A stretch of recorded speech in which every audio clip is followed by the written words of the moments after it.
ఈ తండ్రి వేస్తున్నాము ప్రారంభించడంతో కొంత సమయాన్ని మనం ఆరాధించుకోవడానికి చెప్పుకొని బట్టి మరియు వార్త పేరులో మమ్మల్ని పరీక్షించుకొని పరీక్షించుకొని యోగ్యమైన పాల్గొనడానికి కాబట్టి నేను ఎక్కడ మాత్రం మాట్లాడండి వాటిని ముందు నేర్చుకొని తెలుగు బాగా తీసుకుంటాను వాటికి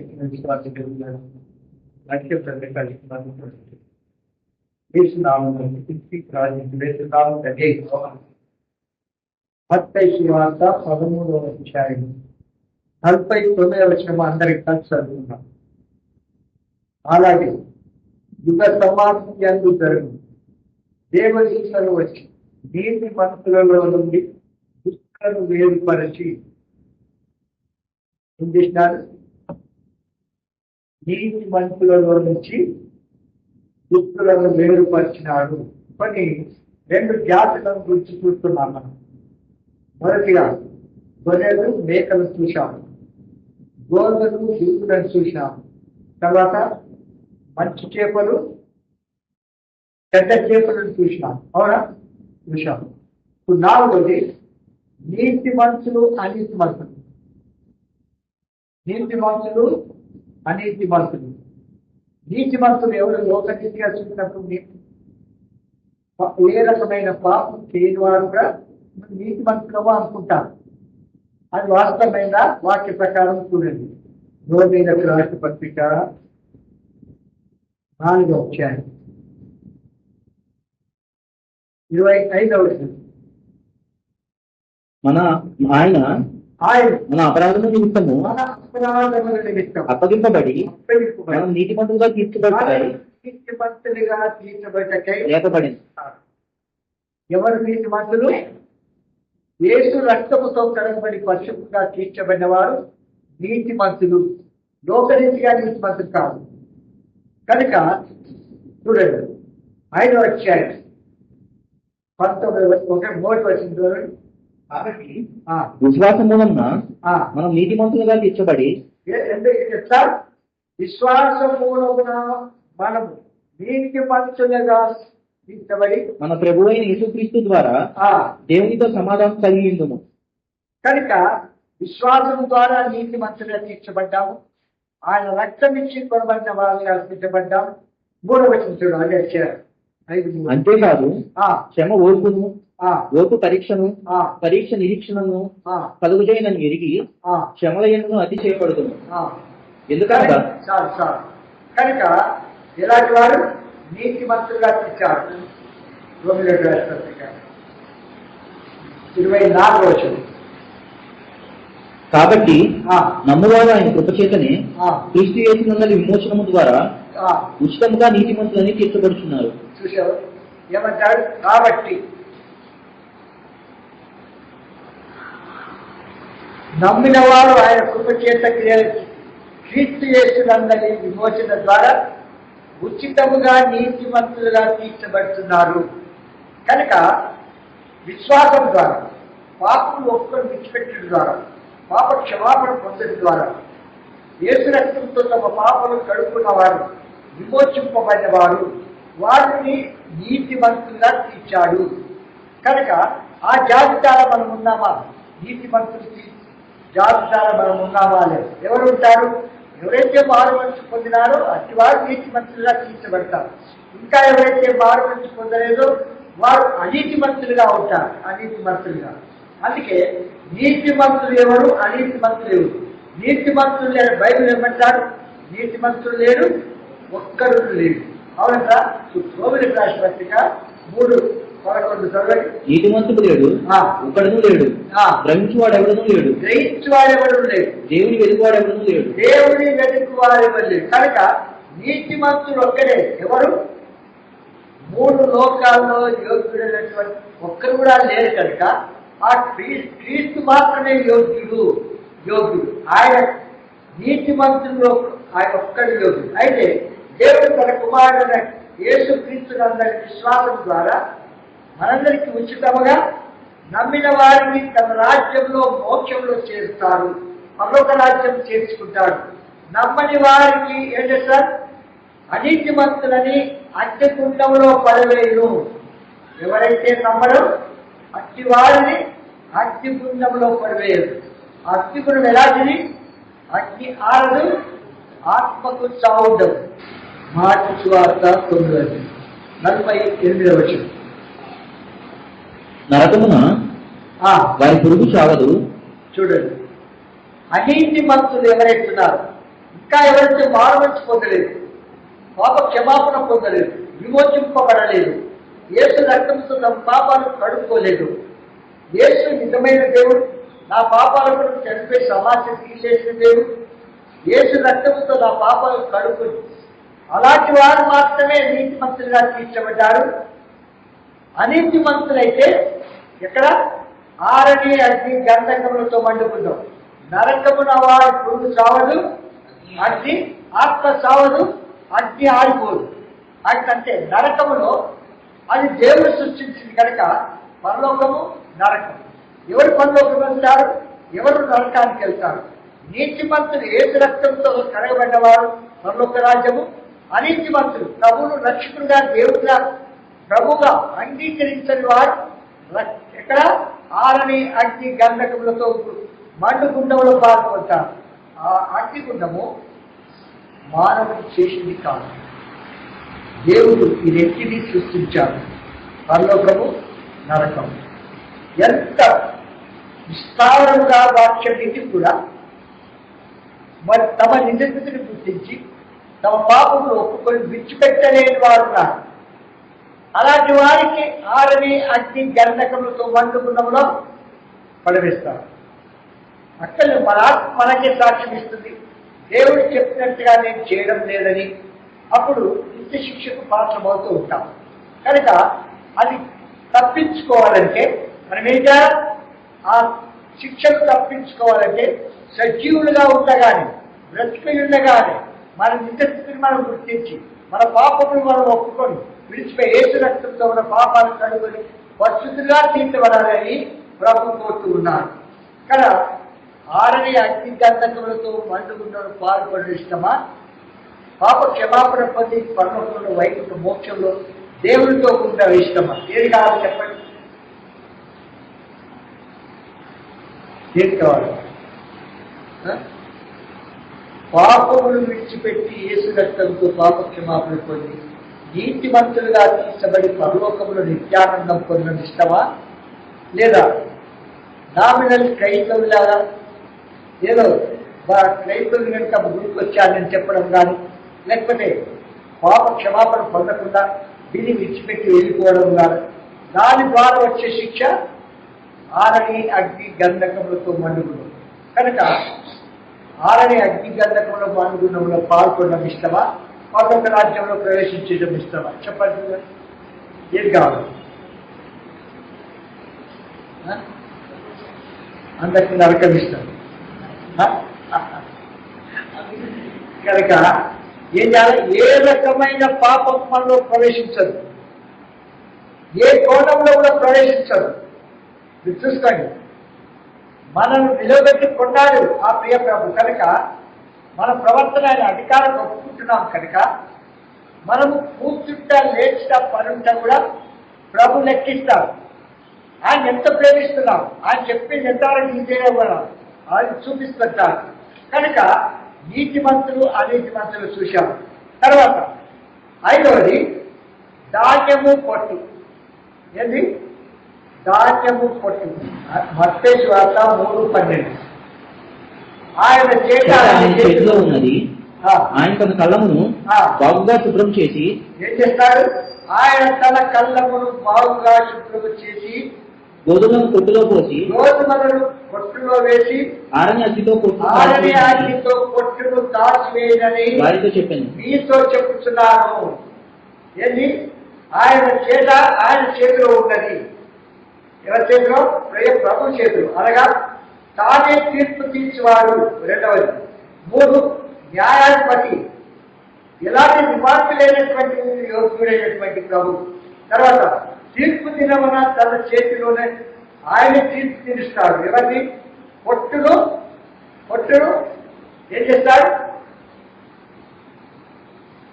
పొట్టును ధాన్యమును వేరు చేసి పొట్టును అగ్నిగుండంలో వేస్తాడు. ధాన్యమును అది దేవుడి ప్రజలు కనుక, ధాన్యము అంటే దేవుడి ప్రజలు కనుక, పాప క్షమాపణ పొందిన వారు కనుక, మారుమనసు విమోచింపబడ్డవారు కనుక, నిజమైన మారుమనసు శ్రీని బాప్తిసం పొందిన తర్వాత వారి పేరు ఆయన జీవితంలో రాయబడినటువంటి వారు నీతిమంతులుగా తీర్చాడు కనుక అట్టి వారిని ఏం చేస్తాడు? దేవుడి ప్రజలుగా చెప్పి దేవుడు పరలోక రాజ్యం చేస్తాడు.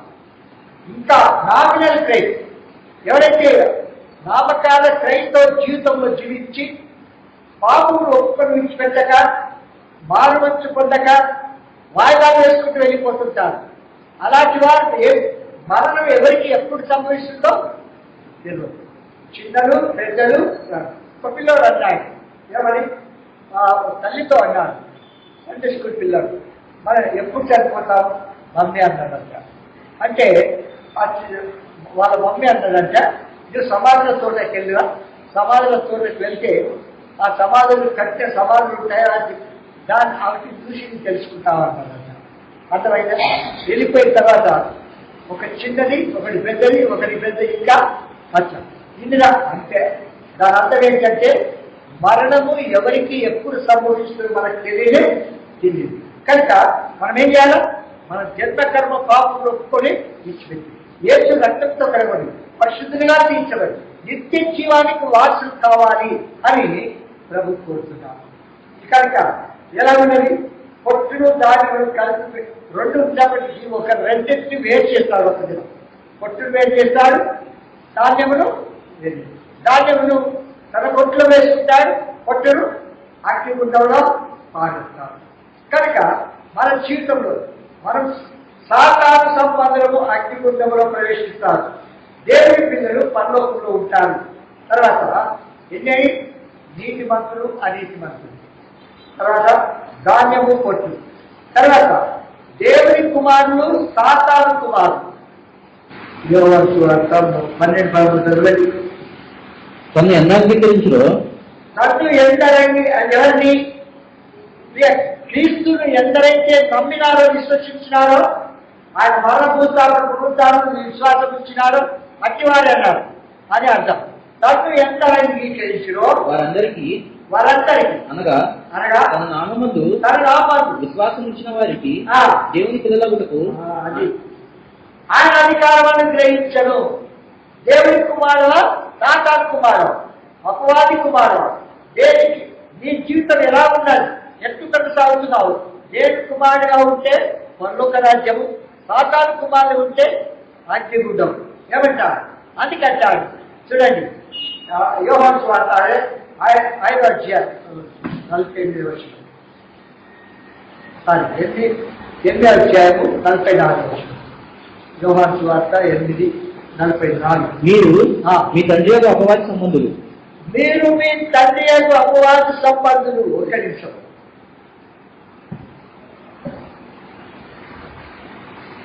మీరు మీ తండ్రి యొక్క అపవాది సంబంధులు. వాస్తవంగా చెప్పాలంటే మీకు ఇదివరకు చెప్పినాను, మరొకసారి చెప్తున్నాను. ఆది మానవుని పరిపాలించడానికి సర్వాధికారము దేవుడిచ్చాడు ఆదాము. అన్నిటి మీద, జంతువులు, పక్షులు, ప్రాణులు, మనుషులందరి మీద అధికారం ఇచ్చాడు. అయితే ఆ అధికారం ఇచ్చిన తాను పోగొట్టుకున్నాడు. ఎందుకు? దేవుని ఆజ్ఞని అతిక్రమించి పాపం చేసి వద్దన్న పండు తిని పాపం చేసినాడు కనుక. ఇప్పుడు ఎవరు పాపములకు? ఆదాము ఆ సాతాను నమ్ముకున్నాడు నరజాతి అంతటి. కనుక ఇప్పుడు నరజాతి అంతా ఎవరి చేతిలో ఉంది? సాతాను చేతిలో ఉంది. సాతాను వాడు చెప్పినట్టుగా వింటాం, కానీ దేవుడు చెప్పినట్టుగా వినకుండా పోతున్నాం. ఎన్ని చూడండి, మూడు లోకాల్లో కూడా ఒక్క వ్యక్తి బుద్ధులు, ఆ 7 బుద్ధులు కలిగిన దేవుడి దగ్గర ఉన్నటువంటి చేతిలో ఉన్న బుద్ధులు కలిగిన ఆ గ్రంథాన్ని తీసుకొని విప్పలేని వారు ఉన్నారు. చూడు ఎట్లొద్దు. కనుక ఆ మహాదేవుడు ఆయన ఒక్కడు మాత్రమే. అందుకనే ఎలాంటి వాడు? పవిత్రుడు, యోగ్యుడు. ఆయన ముద్ర విత్తకి యోగ్యుడు. కనుక ఇక్కడ ఏమంటాడంటే మనం దేవుని పిల్లలమా సాతాను పిల్లలమా? ప్రభు అంటాడు, మీరు మీ తండ్రి యొక్క అపవాది సంబంధులు, మీ తండ్రి దురాశ నెరవేర్చబోతున్నారు. చదవండి. మీరు మీ తండ్రి యొక్క అపవాది సంబంధులు, మీ తండ్రి దురాశ నెరవేర్చబడుతున్నారు. ఎవరి దురాశ? సాతాను యొక్క దురాశను నెరవేరుస్తున్నారు. ఎట్లా చెప్పండి? ఎట్లా మీకు చెప్తాను. మీరు ప్రతి చిన్నదాంట్లో కూడా నమ్మకంగా ఉండాలి. ప్రతి చిన్నదాంట్లో చూడండి. ప్రేమికి వస్తాం. ఎన్ని ప్రార్థన పూర్వకంగా నియామక కాలం 7 o'clock. ఎప్పుడు వస్తాం? మనము సమయానికి వస్తామా? మధ్య వచ్చిన తర్వాత మధ్యలో ఏం చేస్తాం? గ్యాప్ ఇస్తుంటాం. అప్పుడప్పుడు ఆగిపోతాం, ఇచ్చిపెట్టి వెళ్ళిపోతాం. దైవక్రమం మాది. ప్రార్థనకు వచ్చాము అని అంటే అందరూ ప్రార్థన చేసేంత వరకు ఆనంద చెప్పాలి. చూడు, మన దగ్గర సిస్టర్స్ ప్రేమికి వచ్చాము. ఆంటీ పేరు, వాళ్ళ లిస్టులో రాసుకొని ఆమెకు టైం ఇచ్చినారు. 8:30 అది ఇచ్చారు. ఇక్కడ మన దగ్గర ప్రార్థన చేసి మళ్ళీ ఏం చేస్తుంది? అక్కడ 8:30కి అక్కడ వెళ్తుంది. వింటున్నారా? అక్కడ ప్రార్థన చేస్తుంది. అంటే ప్రభుత్వ ఎప్పుడు కూడా సంబంధము కలిగి ఉండాలి. కనుక అనీతిమంతులైతే ఎవరు? 6 అగ్ని గంటకములతో ఉంటారు. కనుక ఇక్కడ ఏమంటారంటే ఆ ప్రియప్రభుడు అంటాడు, మీరు మీ తండ్రి యొక్క అపవాది సంబంధులు. ఒక్క మాట చెప్తాను. దేవుడు చెప్పినట్టుగా నడిస్తే దేవుడి పిల్లలు, అపవాది చెప్పినట్టుగా నడిస్తే అపవాది సాతాను పిల్లలు. మనాత్మ మనకు సాక్ష్యం ఇస్తుంది. అన్నింటిలో నేను నమ్మకమైన వ్యక్తినా? ప్రభు చెప్పిన సమయానికి నేను వస్తున్నానా? ప్రభు వచ్చి ముందుగా నేను కూర్చున్న తర్వాత చూడండి, పెళ్లి కుమార్తె స్టేజ్ మీద కూర్చున్నట్టుగా కొందరు ఏం చేస్తారు? లాస్ట్కి గిఫ్ట్ ఇచ్చి ఇంత తినేసి వస్తారండి. అలా ముందుగానే ఏ వాక్యం చెప్పినారు, ఎప్పుడు చెప్పినారు అది గమనిస్తాము. మనం గమనించాం. అది కరెక్ట్. ఇక్కడ దేవుడి కుమారుడు సాతాను కుమారుడు. కనుక ఇక్కడ ఏమంటారంటే మీరు మీ తండ్రి యొక్క అపవాది సంబంధులు, మీ తండ్రి దురాశ నెరవేర్చబడుతున్నారు. వాడు అపది. చదవండి. ఆది నుండి వాడు నరహంతకుడై ఉంది. ఎవరంట? మీ తండ్రి ఎవరు? మీ తండ్రి ఎవరు? నరహంతకుడు. వాడు నరహంతకుడు. సత్యమందు నిలిచిన వాడు కాదు. వాని అందు సత్యమే లేదు. వాడు అబద్ధమాడినప్పుడు తన స్వభావం అనుసరించే మాట్లాడును. వాడు అబద్ధికుడును, అబద్ధమునకు జనకుడునై ఉన్నాడు. అంటే చెప్పండి, అబద్ధికుడే కాదు, అబద్ధాన్ని పుట్టిస్తాడు. అబద్ధాన్ని సాతాడు. విన్నారా? కనుక అలాంటి వాటిని నమ్మి ఆ ప్రకారం సిద్ధపడుతున్నావా? లేదు. ప్రభు చెప్పింది ఇదిగా, ప్రభువుని నమ్మి మన పాపులు యేసు రక్తంతో కనుక నీతిమంతులుగా తీర్చబడుతున్నాం. యోహాను రాసిన పత్రిక 13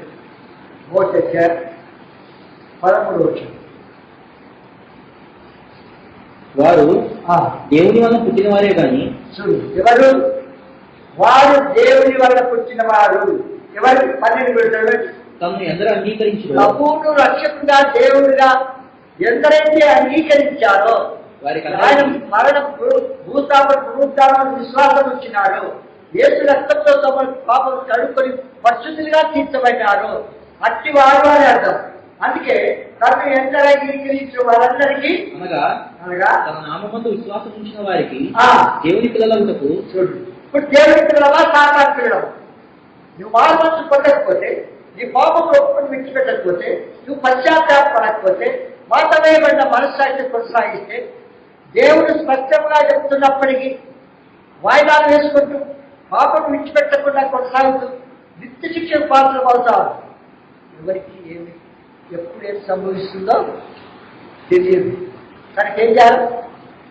ప్రభు ఎప్పుడు వస్తాడో, మనం ఎప్పుడు విడిచిపెడతారో మనకు తెలియదు. ఆయన గట్టి వలె ఉంటుంది.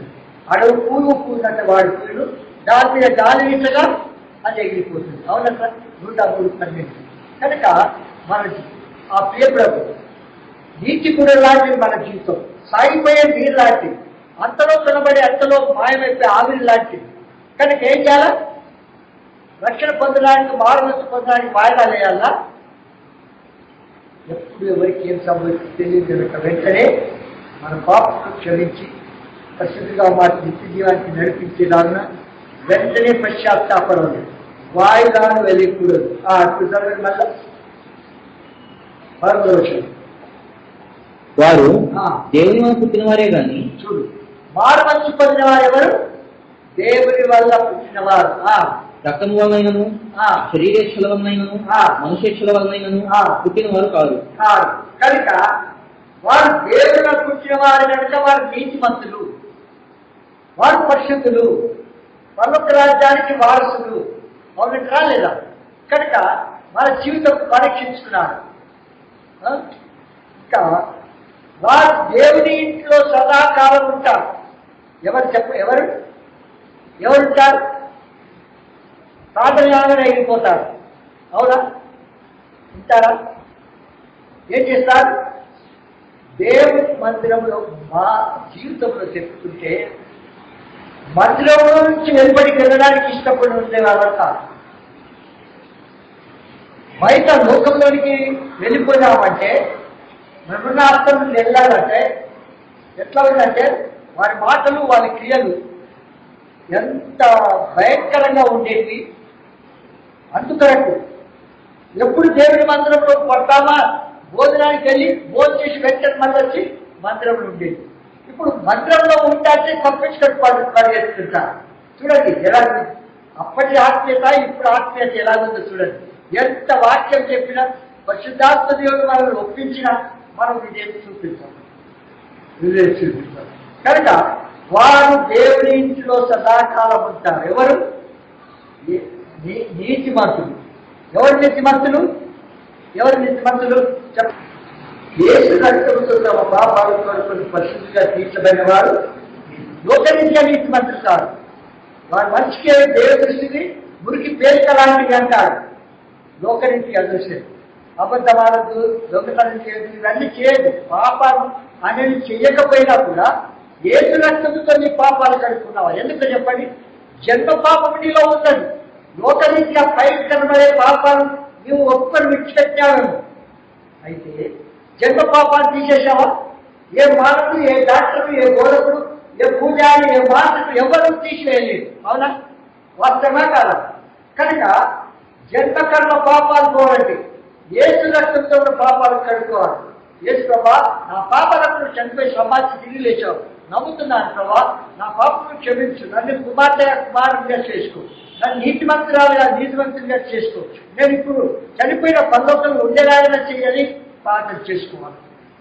ఏది కాదు చూడండి, దేవుని పిల్లలు నీతిమంతులు పరలోక రాజ్యంలో ఎల్లప్పుడూ ఉంటారు. దేవుని మందిరంలో దేవుని నామము ధరించి తిరిగి జన్మించక దేవుని నిరాకరించి తమ ఇష్టానుసారంగా పాపంలో జీవించిన వారు సాతాను సంబంధులు.